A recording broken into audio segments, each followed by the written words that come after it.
The shipbuilding financial assistance policy will be revamped to address cost disadvantages. This will also include credit notes for shipbreaking in Indian yards to promote the circular economy. Large ships above a specified size will be included in the infrastructure harmonized master list. Shipbuilding clusters will be facilitated to increase the range, categories, and capacity of ships. This will include additional infrastructure, facilities, skilling, and technology to develop the entire ecosystem. Maritime Development Fund.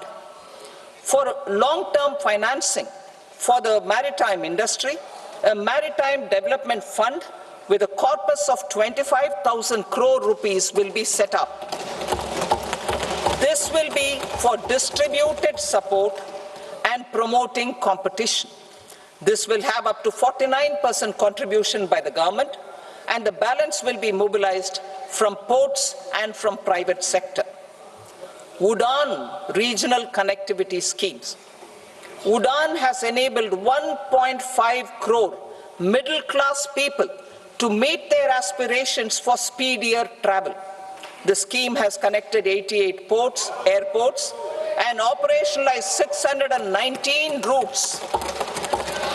Inspired by that success, a modified UDAN scheme will be launched to enhance regional connectivity to 120 new destinations and carry 4 crore passengers in the next 10 years. 4 crore additional passengers in the next 10 years. The scheme will also support helipads and smaller airports in hilly, aspirational, and northeast regional districts. Greenfield airports will be facilitated in Bihar to meet the future needs of the state. These will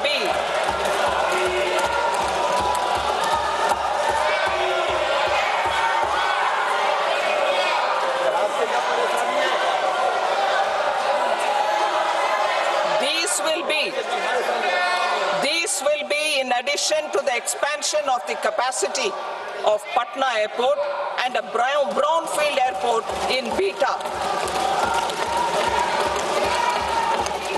Western Kosi Canal project in Mithilanchal. Financial support will be provided for the Western Kosi Canal ERM project, benefiting a large number of farmers, cultivating over 50,000 hectares of land in the Mithilanchal region of Bihar. Mining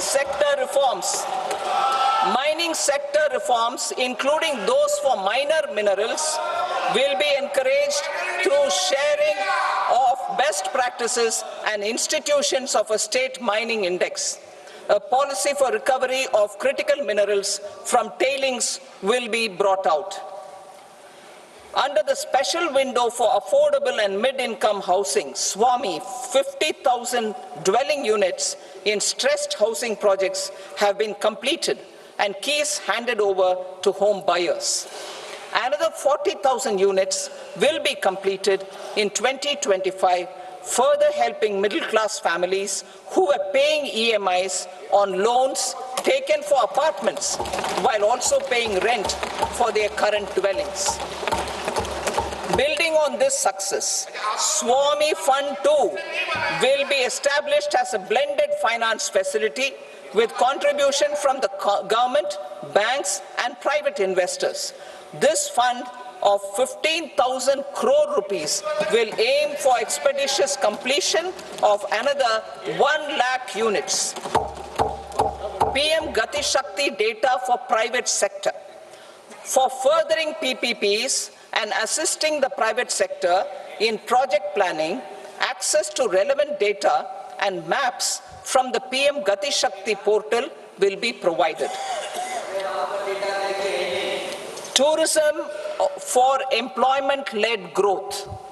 Top 50 tourist destination sites in the country will be developed in partnership with states through a challenge mode. Land for building key infrastructure will have to be provided by the states. Hotels in these destinations will be included in the infrastructure harmonized list. The following measures will be taken for facilitating employment-led growth. Organizing intensive skill development programs for our youth, including in institutes of hospitality management. Providing mudra loans for homestays. Improving ease of travel and connectivity to tourist destinations. Providing performance-linked incentives to states for effective destination management, including tourist amenities, cleanliness, and marketing efforts. And introducing streamlined e-visa facilities along with visa fee waivers for certain tourist groups. Continuing with the emphasis on places of spiritual and religious significance, in the July budget, there will be a special focus on destinations related to the life and times of Lord Buddha. Medical tourism and heal in India. Medical tourism and heal in India will be promoted in partnership with the private sector along with capacity building and easier visa norms. Investing in innovation. To implement private sector-driven research, development and innovation initiatives announced in the July budget, I am now allocating 20,000 crore rupees for this purpose. A deep tech fund of funds will also be explored to catalyze the next generation startups as a part of this initiative. In the next 5 years, under the PM Research Fellowship Scheme, we will provide 10,000 fellowships for technological research in IITs and IISc with enhanced financial support. The second gene bank with 10 lakh germplasm lines will be set up for future food and nutritional security. This will provide conservation support to both public and private sectors for genetic resources. We will start a national geospatial mission to develop foundational geospatial infrastructure and data. Using PM Gati Shakti, this mission will facilitate modernization of land records, urban planning, and design of infrastructure projects.